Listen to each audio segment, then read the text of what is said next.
하나님의 말씀을 배우는 시간, 반가운 시간이 돌아왔습니다.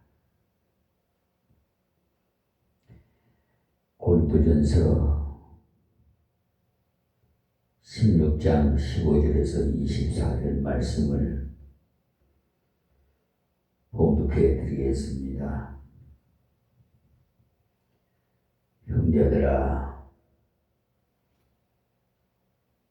스데바나의 집은 곧 아가야의 첫 열매요, 또 성도 섬기기로 작정한 줄을 너희가 아는지라.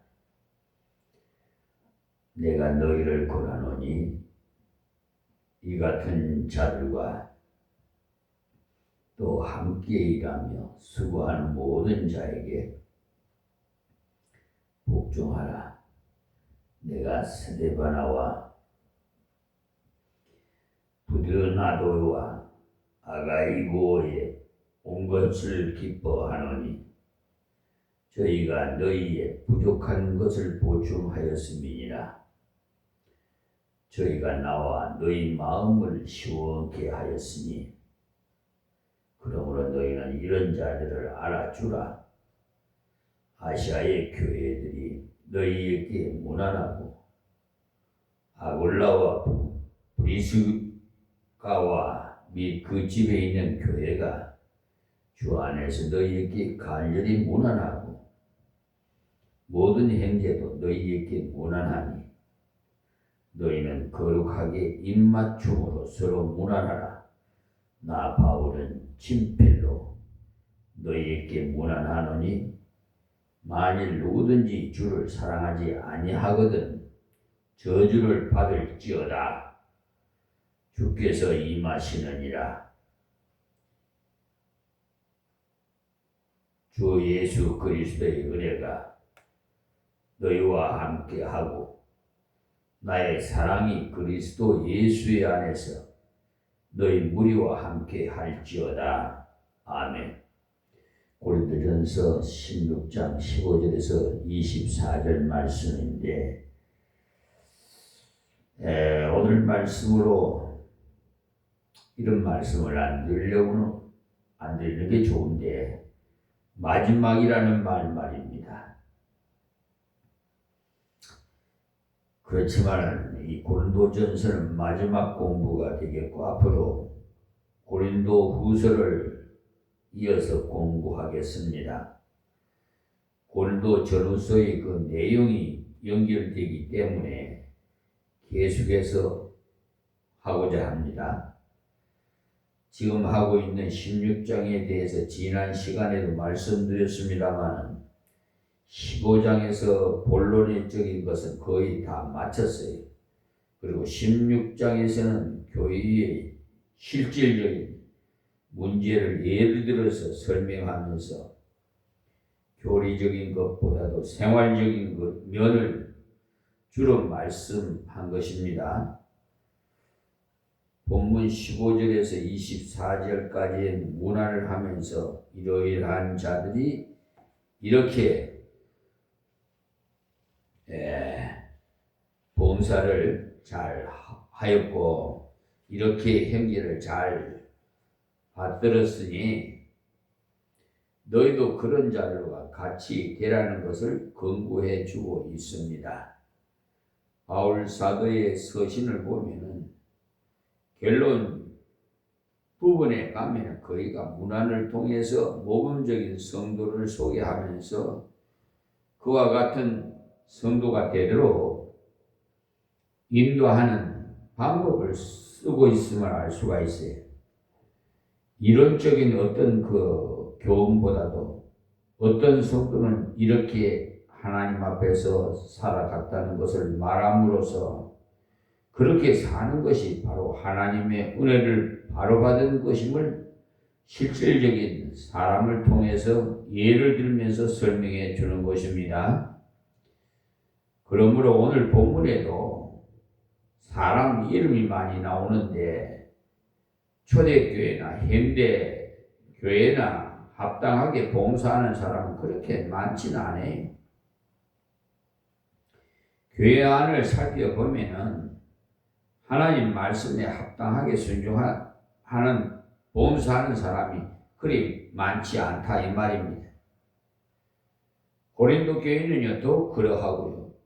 당파가 많았고 분쟁이 많아서 더욱 그러했기 때문에 그러나 그 중에도 훌륭한 성도가 있었다는 것을 기억하십시오. 온 교회가 다 부패한 것 같아도 그 중에도 알고이 다 있어요. 어두운 때에 빛이 더욱 드러나는 것처럼 말이에요.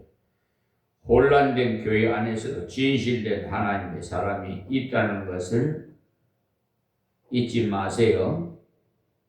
그 중에 내가 들어있는가 한번 돌이켜보세요. 저희들이 목회를 하면서 경험하는 것을 문제가 많은 교회를 수습하기 위해 가보면은 의외로 믿음 좋은 분들이 상당수 있다는 것을 알 수 있어요. 겉으로 볼 때는 문제가 너무 많고 커서 어려워만 이렇게 보이지만은 실제로는 가서 성도들을 만나보면 우리가 생각하지 못했던 모범적인 성도를 만날 수가 있습니다. 그들은 어려운 중에도 하나님만 바라보면서 봉사하고 있었기 때문에 그랬던 거죠. 사람을 의식했다면 복잡한 문제 있는 교회를 등지고 다른 곳으로 갔겠지요. 그러나 하나님을 바라보면서 일했기 때문에 그런 열매들이 맺힌 겁니다. 이 고린도 교회도 마찬가지요. 말씀 많은 교회였지만 그 중에 신실한 성도가 있었어요. 바울 사도가 고린도 성도들에게 이 편지를 쓸 때는 에베소에 있었는데 19절에서 한번 보시면 아시아의 교회들이 이렇게 했는데 이 아시아가 바로 터키 지방인데 그곳에 있으면서 이 편지를 써 보내기 때문에 그렇게 말한 겁니다. 15절 말씀 형제들아 스데바나의 집은 곧 아가야의 첫 열매요 했는데 이 스데바나의 집은요 1장에서 약간 소개가 됩니다. 1장 16절에 보시면 내가 또한 스데바나의 집 사람에게 세례를 주었고 그 외에는 다른 아무에게 세례를 주었는지 알지 못하노라 그랬어요. 고린도 교회 안에 어떤 사람들은요 내가 바울에게 세례를 받았는데 어찌 개바파에 속할 수 있겠는가 하면서 바울파에 속하는 예가 많았습니다. 그것은 그렇게 말하고 바울파에 속했지만 바울 자신은 내가 스데바나 집 사람들에게 세례 준 것은 확실하게 알지만 다른 사람에게 준 것은 전혀 기억나지 못하겠다는 거죠. 요즘 재판을 하는데 보니까 기억이 잘 없다고 그러고 그렇게 정말 기억이 없는 건지 아니면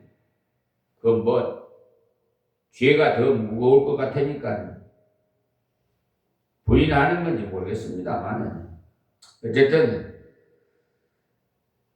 기억이 나지 않는다니까 그런 줄 알아야지 그래요. 그런 것을 다 기억할 수는 없겠죠. 그러니까 내가 어느 목사님에게 세례를 받았으니 하면서 특별히 그 목사님과 가깝다고 여기면 오산입니다. 하나님께서 주라고 하셔서 준 것이지 특별해서 준 것 아니거든요. 또 안수받은 것도 마찬가지. 장로로 안수받고 집사로 안수받았다고 얘가 어떤 사람에게 매이면 안 됩니다.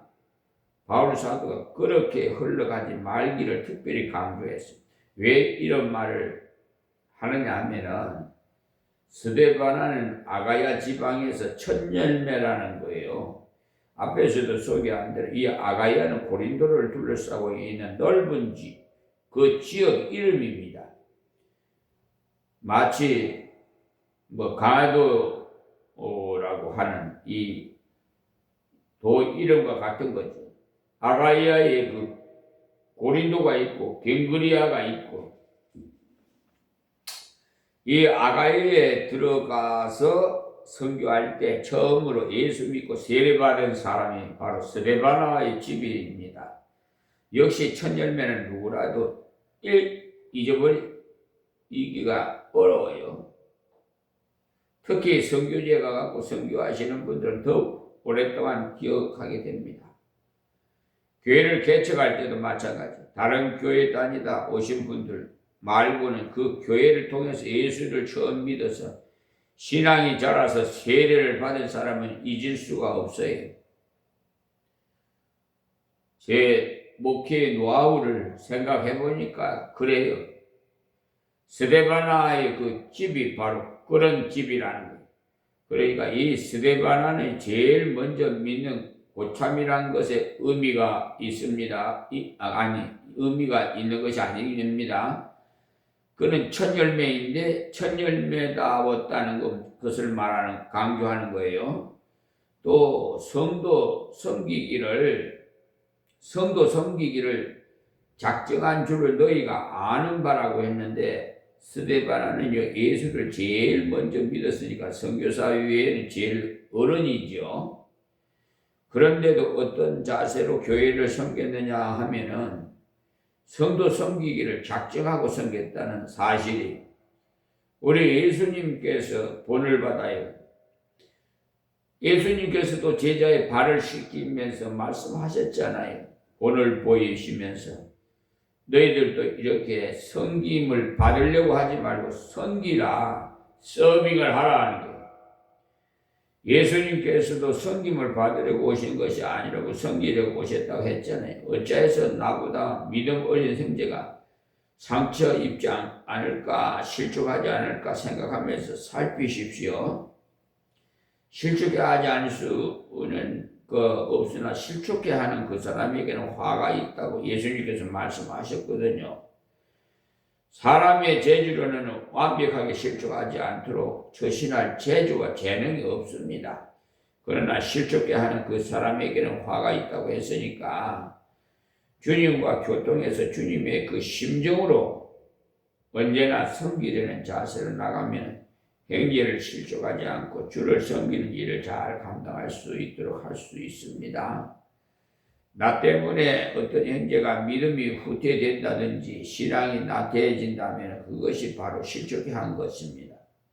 그렇게 실족하게 하는 것보다도 차라리 그 목에다가 연자맷돌을 달아서 바다에 빠뜨리는 것이 낫다고 하실 정도로 엄격하게 말씀하셨음을 보아서 형제를 실족해야 하지 않으려고 항상 주의해야 한다는 사실입니다.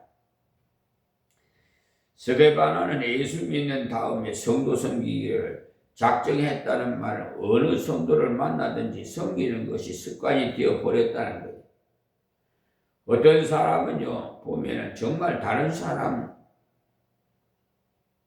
일 봐주는데 작정된 것 같아요. 누가 봐도 당장 그러하면 알 수가 있는 분을 작정한 자라고 표현한 겁니다. 스데바나가 얼마나 귀한 사람인지 자기보다 후에 예수 믿는 형제들을 섬기는 것이 작정하고 섬기는 것을 사람들이 다 알 수 있도록 섬겼다는 겁니다. 교회 오기만 하면 다른 형제들을 보살피면서 섬겼다는 겁니다. 높은 위치에 있으면서도 형제들을 잘 돌아보는 사람이 있는데 그것이 바로 섬기는, 예수님의 심정으로 그들의 신앙이 자라도록 돌봐주고 하나님 뜻대로 살도록 건구해 주는 것들이 다 섬기는 것 아닙니까? 내가 너희를 권하노니라는 말씀은요, 바울 사도가 이렇게 형제 섬기기를 잘하는 형제들에게 어떤 태도로 대해야 되는 것을 말씀하고 있는 거예요. 자, 16절 말씀에 이 같은 자들과 또 함께 일하며 수고하는 모든 자에게 복종하라 그랬어요. 스데바나와 같이 어린 형제들을 돌보며 밀어주며 수고하는 자들에게 복종하라는 명령을 하고 있는데 흔히 그렇게 하지 않기 때문에 명령을 내린 겁니다. 흔히 믿음이 좋아서 믿음 어린 형제를 잘 돌보면 그에게 복종하는 것이 당연한데도 소위 기어오른다는 말을 쓰는데 그런 사람들이 있다는 거예요. 그 사람은 아무렇게 좋다는 사람이다 하고는 버릇없이 함부로 대하는 사람들이 있어요. 교역자 생활을 하다 보면요, 그런 사람도 만나요. 믿음이 어리다 싶어서 잘 보살펴 주니까 버릇이 없더랍니다. 제가 어느 교회 목사님,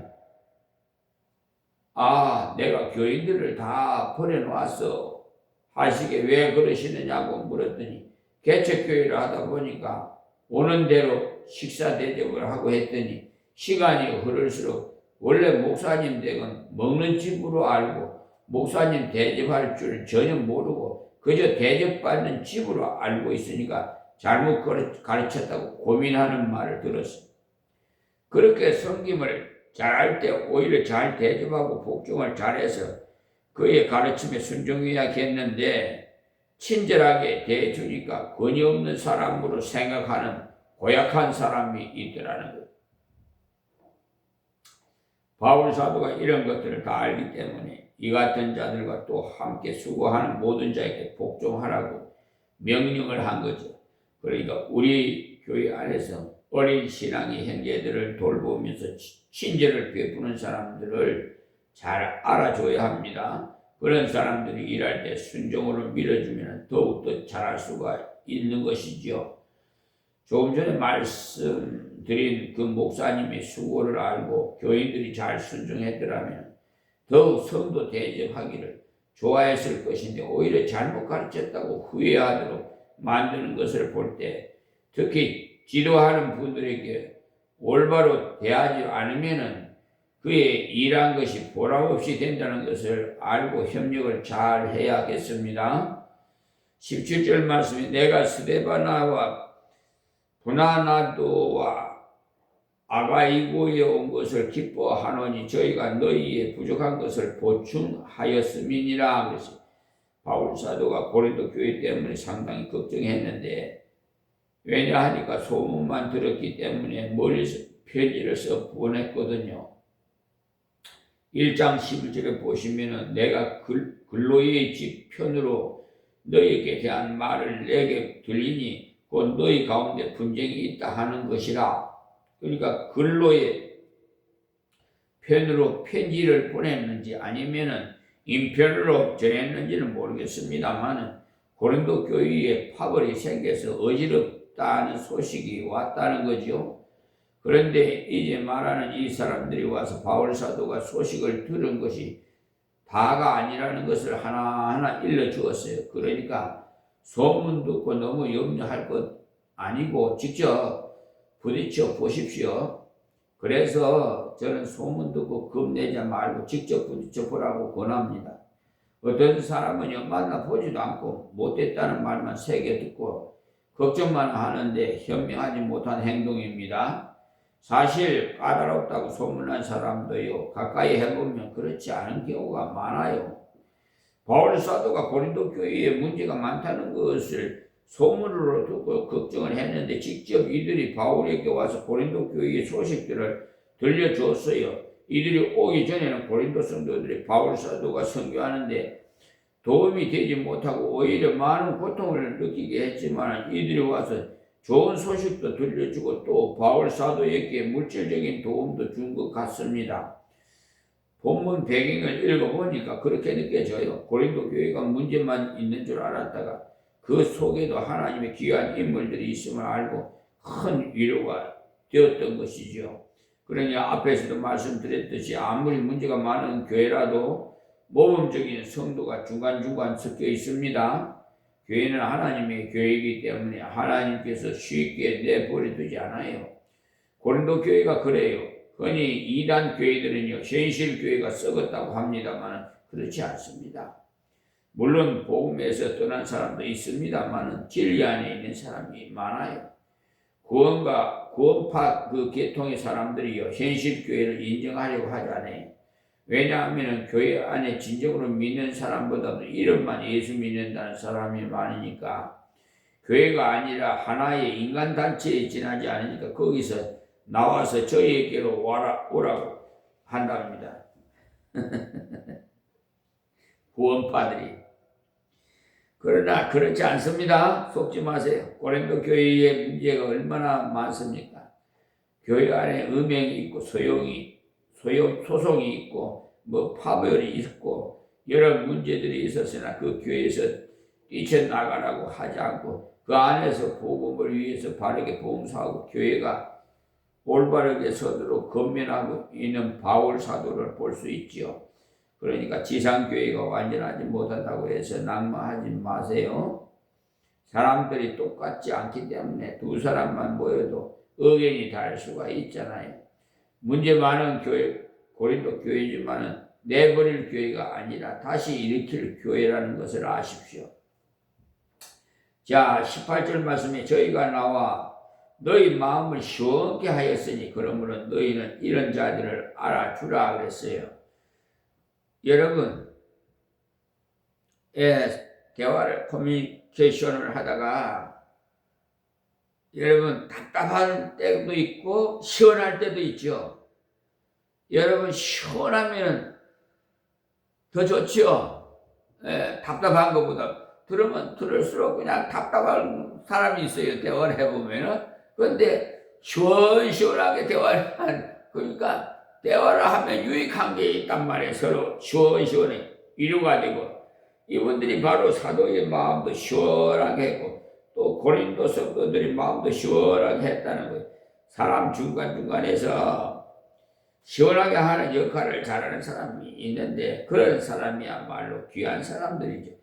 어려움을 호소하면 이쪽 사람도 시원하게 해주고 저쪽 사람도 시원하도록 해줘야 하는데 반대로 더 편이 갈라지라고 속닥거리는 사람이 있어요. 그런 사람은 가서 문제를 오히려 확대시켜요. 여기서 말하면 저기서 이렇게 막 말을 변질시켜가지고요. 하지 않는 말까지 보태가지고요. 당신 보고 이러이러하게 말하는 것을 들었는데 당신은 옳은데 말이야. 그런 식으로 약을 올려놓고는 그 사람에게 가서 또 다른 말을 해가지고 약을 올려서 이간을 붙이고 때문에 웬만한 것은요 사람에게 의논하지 마시고 하나님 앞에 기도해야 합니다. 사람에게 의논하면 소문만 나고 해결이 잘 안 돼요. 그러나 스데바나와 부르나도와 아가이고 같은 사람은요 섬기기를 좋아하는 사람들이고 수고하기를 좋아하는 사람들이다 보니까 바울 사도에게 와서 섬기는 자세 고린도 교회의 희망적인 것을 말해 주었으므로 바울 사도의 마음이 시원했어요. 또 고린도 교회에 돌아가서는 바울 사도가 우리 교회를 위해서 이러이러하게 기도하면서 교회가 바로 서기를 바라고 있더라고 전달하면서 바울 사도의 마음을 잘 전했기 때문에 양쪽을 다 시원하도록 해줬어요. 자, 형제를 어떻게 하면 시원하도록 할 수 있느냐? 내가 수고할 때 형제가 시원해지고 내가 섬길 때 형제가 시원해지고 내가 대접할 때 바랄 때는요 형제가 시원하게 될 수가 없지요. 그리고 형제의 좋은 점, 귀한 점을 들어서 말하는 사람은요 다른 형제를 일깨워주는 사람이 돼.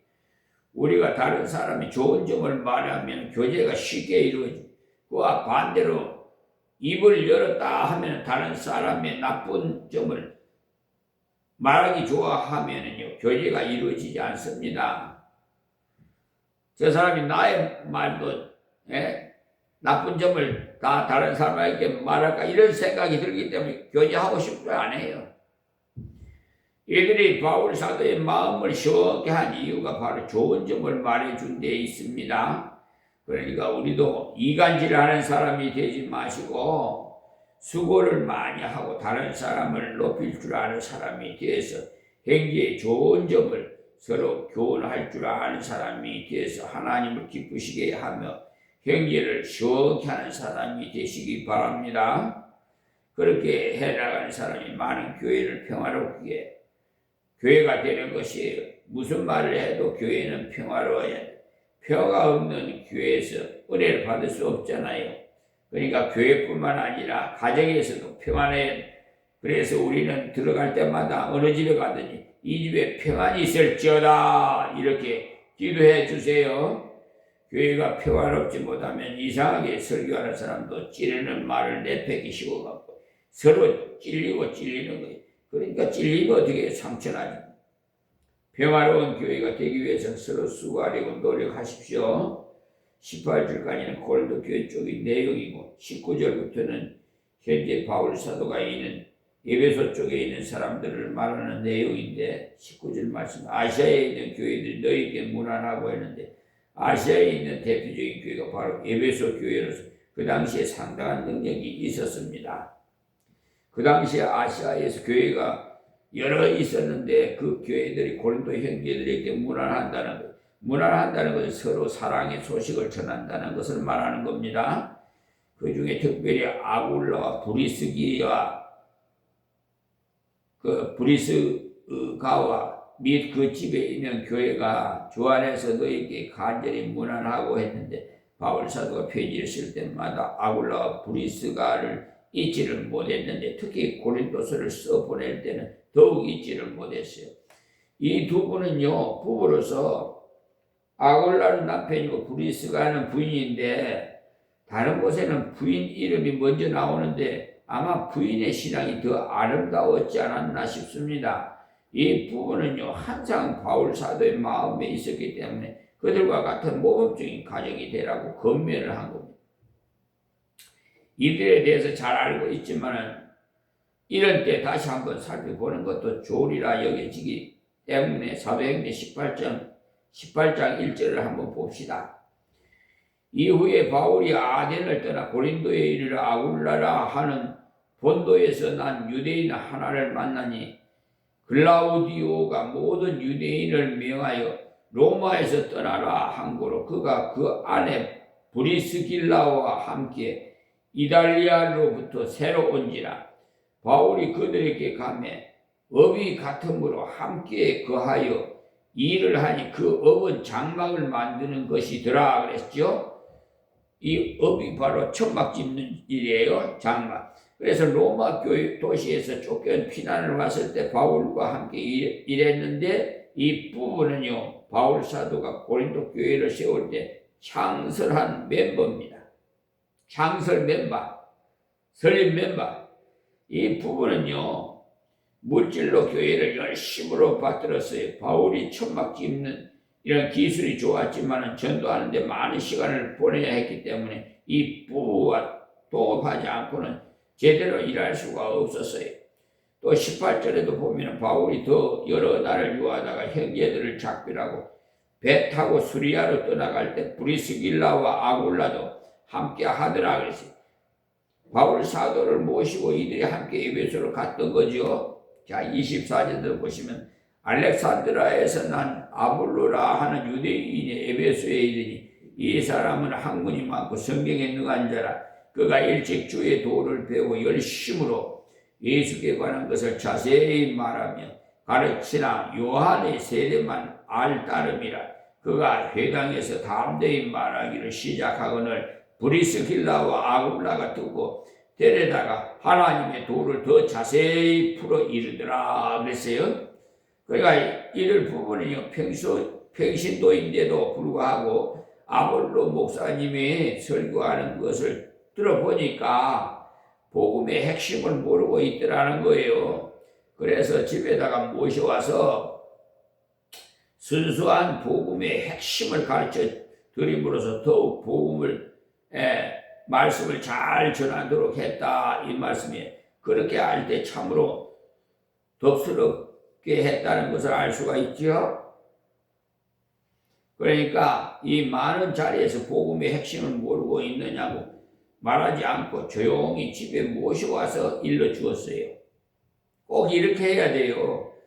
뭐 잘 좀 흠이 있더라도요 그 자리에서 그냥 직설적으로 말하지 마시고 살며시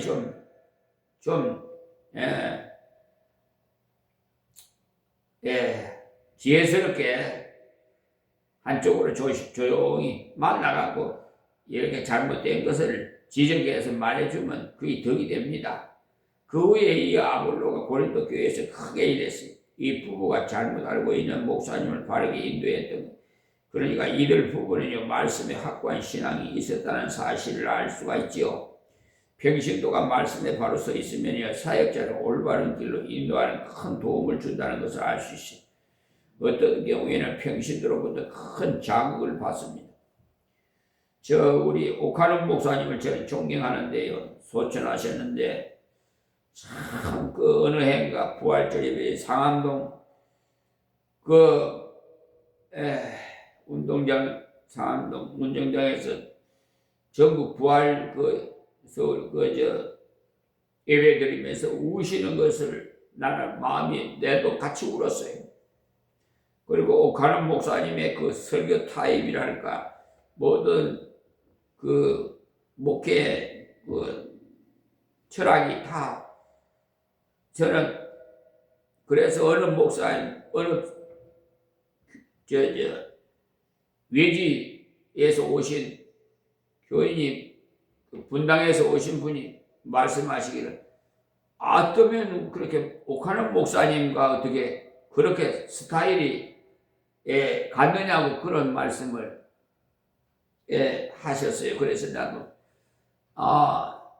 제3자가 먼저 알아주니까, 내 본인 자신은 잘 몰라요. 그 마음은 그렇지만 그 본을 봐야 되겠다 그렇게 생각을 하고 있었습니다만 그렇게 되는 것 같아요. 어쨌든 간에 그래서 오카노 목사님은 사랑교회 지금 오신 목사님은 좀 문제가 많아요. 어쨌든 그 오카노 목사님께서 세운 교회 참 제자 훈련이 유명하지요. 평신도 제자 훈련을 많이 시켜야 돼요. 가르쳐야 돼요. 아볼로와 브리스길라는 말씀의 사역을 바로 알 수 있도록 잘 도와준 분이, 거기다가 또 오늘 본문에 본 대로 자기 집을 교회로 삼았다는, 이들은 물질로 교회를 도왔고 진리의 말씀으로 사역자를 도왔고 또 자기 가정을 교회로 바쳐 이랬어요. 초대교회는 이런 분들이 많았어요. 예루살렘은 마가의 집이 교회였고요. 또 사도행전 16장 20절에 보면 루디아의 집이 교회였고요. 또 골로새서의 4장 12절에 보시면 그 눈바라는 사람이 집이 교회였고요. 골로새에는요, 빌레몬이라는 사람이 집이 교회로 쓰여졌다는 것을 알 수가 있어요. 제 동영상에 저 유튜브 방송 그게 오늘 새벽에 올렸습니다. 말구유 같은 교회라고 이렇게 임마누엘 교회 예수사랑 나눔의 집의 동영상을 어제 주일날 가가지고 감동이 돼가지고 이렇게 촬영해 왔어요. 그래서 짧지만은 한 3분 정도지만은 양도면 소재지에 있는 교회가 말구유 같은 교회지만은 하나님을 만나는 장소예요. 펄펄 뛰어요. 막 그냥 30여 년 동안을 감리교회에서 신앙생활 했는데 오셨는데 그냥 하나님 만나고 어쩔 줄을 몰라 펄펄 뛰면서 고백을 하는 거야. 내가 어느 감리교회에서 30년 동안이나 그분은 권사직을 받았더라고요. 근데 하나님 못 만났는데 여기 와서 양도면 그 교회 임마누엘 교회 와가지고 예수사랑 나눔이 아마 제일 작은 교회가 아닌가 싶습니다만은 말구유 같아. 16평이니까 뭐 작지요 뭐. 그런데 보기는 초라하게 보이지만은 하나님을 만나는 장소예요. 한번 동영상 한번 보세요. 어디 가서 좀 정리를 하고 좀 촬영도 해왔습니다. 양도 면사무소 앞이에요. 그리고 거기에 버스 타기도 쉽고 오전 9시에 주일날 일부 예배 거기서 드립니다. 자, 20절 말씀 볼까요? 모든 형제도 너희에게 문안하니 너희는 거룩하게 입맞춤으로 서로 문안하라. 이 문안하는 말, 서로 교제하라는 말씀인데요. 교제하되 거룩하게 입맞춤으로 하라는 말은요, 그 당시에 인사법이 남자끼리는 볼에다가 입을 맞추고요, 자식에게는 이마에게 입을 맞추었고, 거룩하게 입맞춤으로 하라는 말은요, 예의를 갖춰서 교제하라는 것을 말하는 겁니다. 그렇다고 뭐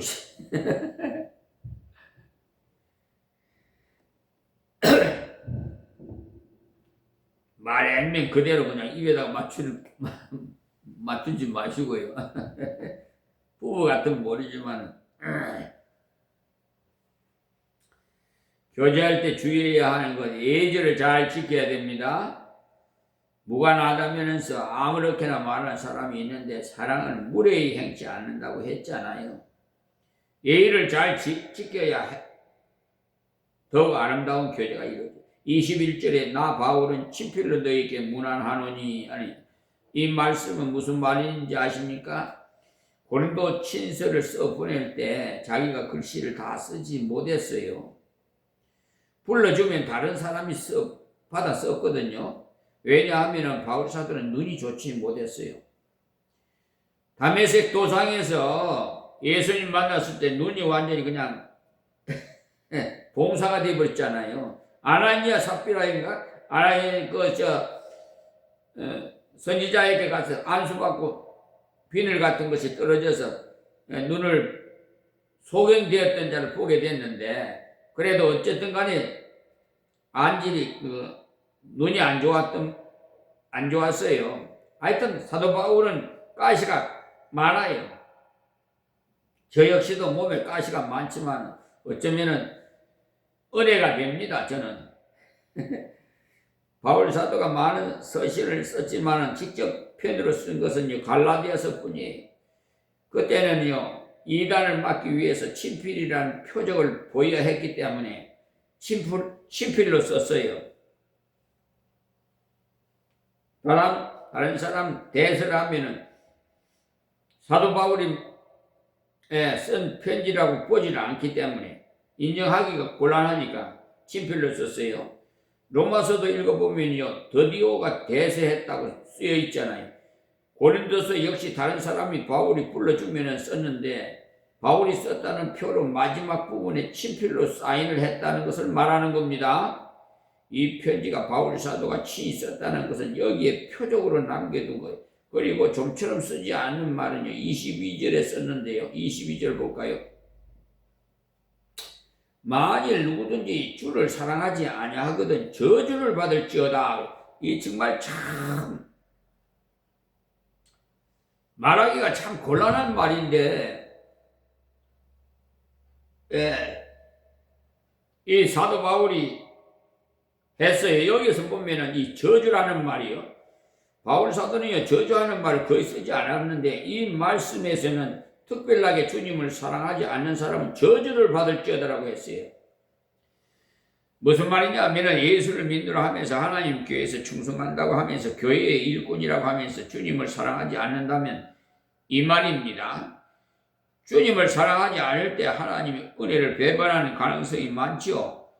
주님을 사랑하려면 하나님께서 나를 어떻게 사랑하셨는지를 자주 생각해야 되는데, 주님께서 나를 위해서 희생하신 그 사랑을 자주 일깨워야 돼요.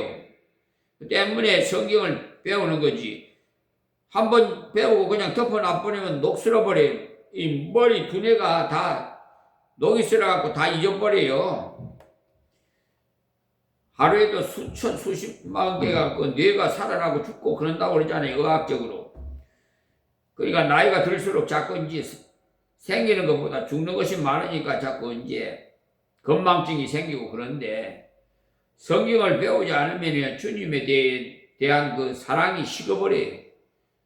주님께서 나를 이렇게 사랑하셨구나, 주님께서 나를 이토록 돌아보시는구나, 자꾸 일깨워야 돼. 그러니까 사랑하는 사람이 있으면 자주 만나지요. 자주 만나야 교제가 이루어지지요. 하나님과도 마찬가지. 하나님 사랑하신다면 여러분 자주 하나님 말씀을 대하고 묵상을 하면서 일깨우세요. 하나님 은혜를 받은 것을. 마음은 한쪽으로 기울어져 있지 두 쪽으로 기울지 않나요? 그렇기 때문에 저절로 돈을 사랑하게 되어 있다는 거죠. 돈을 사랑하기 시작하면 일만하게 뿌리가 되어버리고 그야말로 저주받은 꼴이 된 것이 아니고 무엇이겠어요? 우리가 주님을 사랑하지 않으면 이상하게 세상을 사랑하게 돼. 물질을 사랑하게 돼요. 아파트 한 채 사면 두 채 사고 싶고 100채 사면 200채 사고 싶고. 여러분 그 아파트 나 요즘 아파트 그 까고 나 그렇게 뭐 10억이니 100억이니 난 그거 이해가 안 돼 도대체. 에? 그런 아파트에서 살면 밥을 3끼 먹을 거 4끼 먹나? 나 그 이상하더라고. 나는 도대체 이해를 못 하겠습니다. 이 유튜브 방송을 시청하시는 우리 모든 분들이 한번 생각해 볼 문제예요. 아파트 뭔데 그렇게 비싸요? 근데 뭐 때문에 그렇게 돈을 많이 줘요? 내가 무식해서 그런지 모르겠지만은 난 도저히 이해를 못해요. 나는 아파트 그거 준다고 해도 못 살아요. 관리비가 여러분 그렇게 낭비할 필요 없어요. 검소하게 사세요. 에? 그냥 쓸만한 물건을 쓰레기통에다 다 버리고 말이야. 당신네들이 얼마나 잘 사는지 모르지만은 그러면 안 돼. 예수님께서 보리떡 2개 하고 그 500여 고기 생선 5마리 5,000명을 먹이고도 어떻게 했어요? 제자들 보고 다 거두라고 그랬지요. 부스러기 12바구니나 거스렸어요. 이 경제는 예수님 방법으로 경제를 배워야 돼요. 나는 쓰레기 버리는데 쓸만한 물건들을 막 버리는 건 나 참 솔직히 말해서 내 마음속에 이런 말 안 들으려고 하는데 이 사람들을 말하면 은혜가 안 되니까 그만하려합니다. 어쨌든 아껴 쓰세요. 저는요 뭐가 부러지면은 적적적 사다가 붙여갖고 최대한으로 사용하려고 그래. 지금 나 유튜브 동영상 촬영하는 것도요 그 꼬타리가 부러졌어. 어떻게 부러져 버리더라고. 그래서 그냥 접착제요 사다가 붙여가지고 지금 쓰는데 불완전합니다 사실은. 그런데 하나님의 형편 주시면 또 사라고 그러면 새로 사다가 해야 되겠죠. 근데 잘못하면 핸드폰 스마트폰 떨어져 버리면 또 창이 깨져 버리면 또 곤란하니까 안전해야 되겠지만 어쨌든 간에 모르겠어요. 나는 하나님께서 하라는 대로 나는 합니다. 물질 주시면 주시는 대로 해요. 나는 없으면 없는 대로. 주님 뒤만 졸졸 따라갑니다. 나는.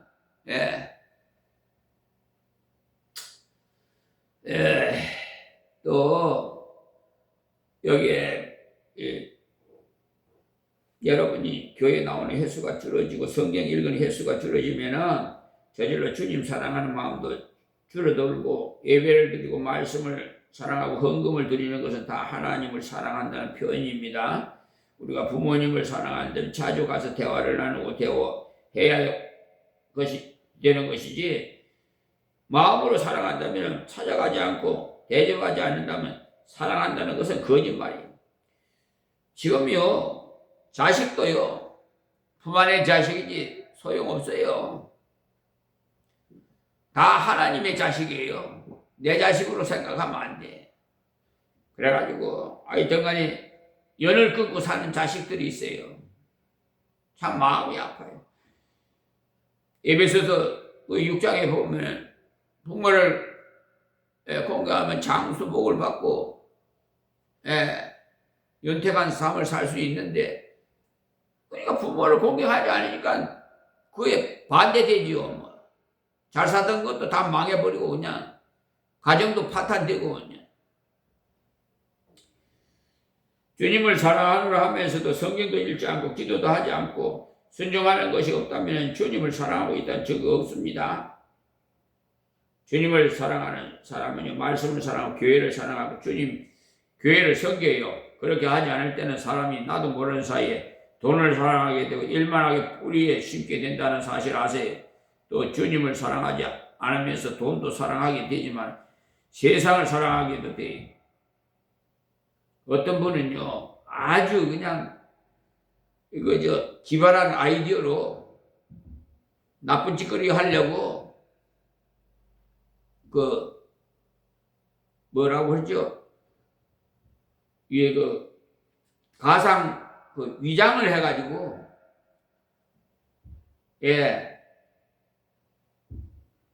외박을 하는데 있는 것 같이 위장을 해요. 만약에 불을 켜놓는다든지 사람이 사는 거 있는 것 같이 그런 나쁜 짓을 해요.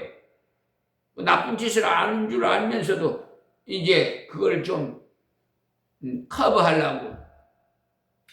근데 사람은 속일 수 있어도 하나님 못 속여요. 자기가 하는 행위대로 다 하나님께서 받습니다.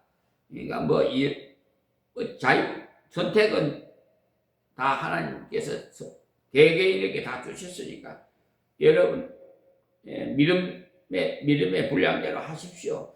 하나님을 사랑하든지 형제를 사랑하든지 안 하든지 자기 마음대로 당신들 마음대로 하시라고. 나중에 가서 심판받을 때는 책망 받지 마시고. 디모데 후서에도 보면요 4장 10절에 보시면 데마는 이 세상을 사랑하여 나를 버리고 데살로니가를 갖고 그리스게는 갈라디아로 디도는 달마디아로 갔고 누가만 나와 함께 있느니라 그랬어요.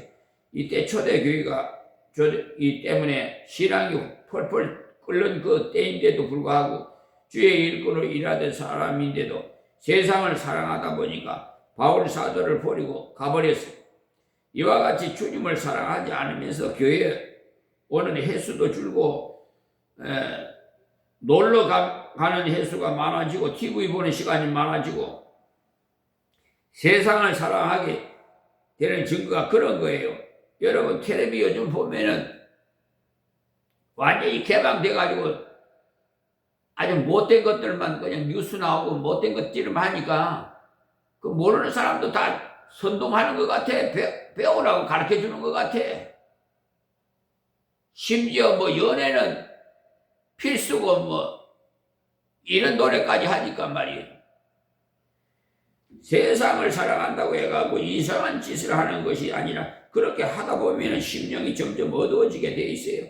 또 디모데전서 5장 6절에도 보시면 일락을 좋아하는 이는 살았으나 죽었느니라 했어요.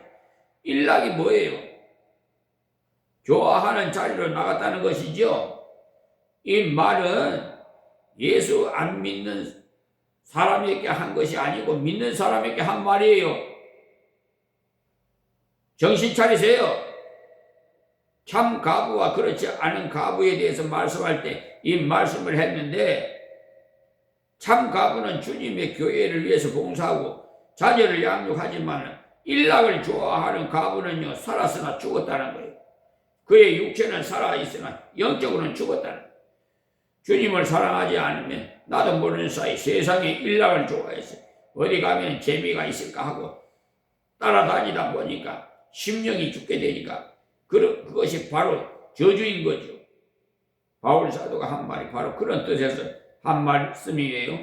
주님을 사랑하지 않으면 저절로 저주가 따르게 된다. 이 말이에요. 또 주님을 사랑하지 않는 사람은 자기를 사랑하게 됨으로써 항상 피해의식에 살게 돼요. 자기를 사랑하는 사람이 잘 쓰는 말이 있는데 사람을 무시하고 합니다. 그러한 사람은요 저절로 저주받는 생활을 한다는 사실. 늘 섭섭하고 늘 마음에 차지 않고 마음이 차지 않고 주님을 사랑하지 않으면요 누구라도 이런 자리에 떨어지게 되세요. 그러니까 주님 말씀을 사랑하고 주님의 교회를 사랑하면서 봉사하는데 열심을 낼 때에는 주님의 사랑을 더욱 깨달고 주님 사랑하는 증거를 더욱 가지게 되어야 세상과는 점점 멀어져요. 그렇지 않으면 세상의 쾌락이 점점 가까이 와서 주님께 대한 마음이 흐릿하도록 만들어서 예수는 믿었으나 아무 능력 없는 사람이 되니까 죽은 건 저랑 똑같은 거예요. 주께서 임하시느니라만 저주를 받을지어다 하고는 주께서 임하시느니라 했는데 주님께서 다시 오시면 모든 것을 계산하신다 이 말씀입니다. 그렇기 때문에 얼마나 주님을 사랑했느냐에 따라서 상금이 결정되는 거죠. 착하고 충성된 종은요 어째서 그러냐? 주님을 사랑해서 그렇습니다. 주님을 사랑하기 어떻게 하든지 더욱 봉사해야겠다 싶어서 충성하는 거죠. 그래서 주님께서 임하시면 주님을 사랑치 않는 사람은 책망받아요. 그러나 주님을 사랑한 자는 그날에 큰 칭찬과 함께 상금 받을 겁니다. 그래서 주께서 임하시느니라고 강조한 겁니다. 우리가 주님을 사랑하려면 주님께서 재림하신다는 사실을 사모해야 합니다. 주님께서 꼭 다시 오신다는 사실과 곧 오신다는 사실을 믿으시고 살 때 헛되이 살 수가 없어요. 근데 예수님께서 우리가 살았을 동안에 오실까 하는 희미한 생각을 하고 있어요. 하나님 말씀을 사랑해서 자주 상고하고 기도하면은 주님께서 곧 오실 것처럼 여겨집니다. 바울 사도가 자기 살았을 때 주님께서 다시 오시리라고 마음속에 연구했었던 것도 그때 그래서 그렇습니다. 그러나 주님과 교제하지 않으면 주님께 대한 사랑이 희미해져 언제 오실는지 무관심하게 되거든요. 그 때문에 재림신앙을 자주 일깨워야 한다는 것을 알 수 있어요. 23절입니다. 주 예수 그리스도의 은혜가 너희와 함께하고 22절에도 경고를 하고는 그러나 너희는 주님을 사랑할 줄로 믿는다는 거죠. 그래서 주 예수를 믿는 사람에게는 주님의 은혜가 계속되어진다는 것을 말씀합니다. 한번 은혜 받은 것을 끝나는 것이 아니고 주님의 은혜가 계속 되어진다는 것. 주님의 은혜를 어떻게 하면 내 것으로 삼을 수 있습니까? 낮 시간에 배운 대로 믿어야 하고 또 새벽 시간에 배운 말씀도 믿어야 성경에 많은 것을 약속해 놓았는데 그것을 믿지 않으면 내 것이 되지 않아요.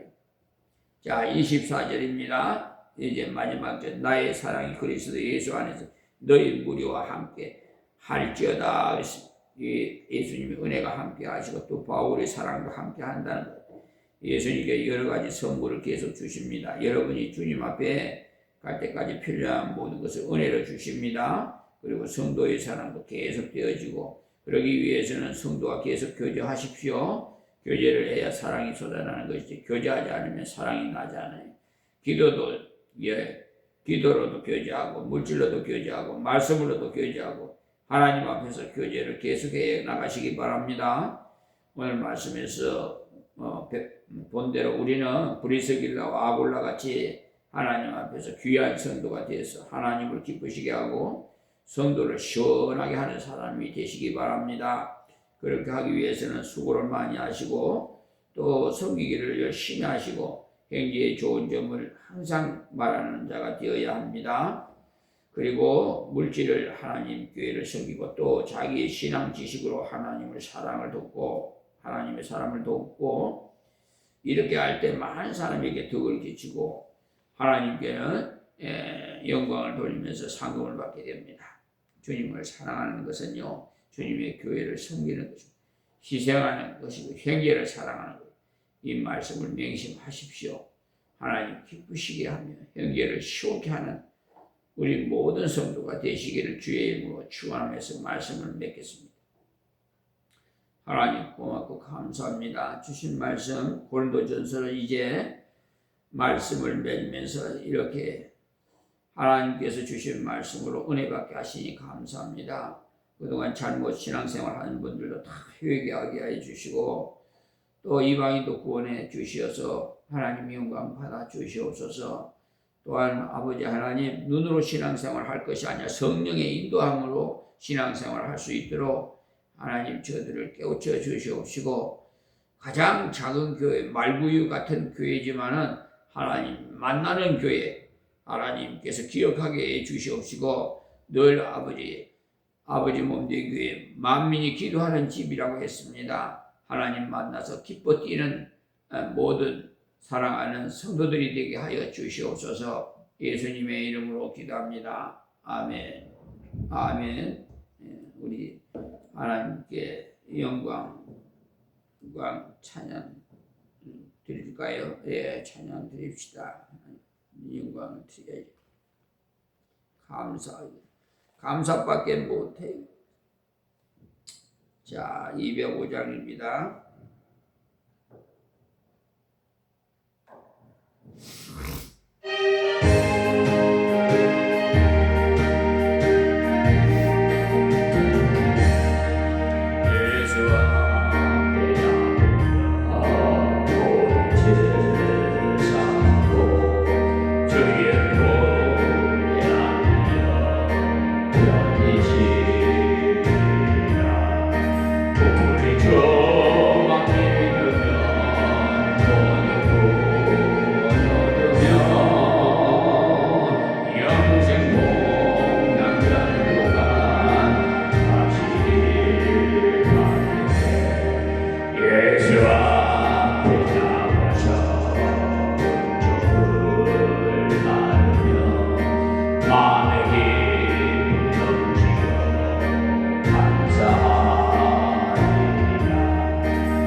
아멘.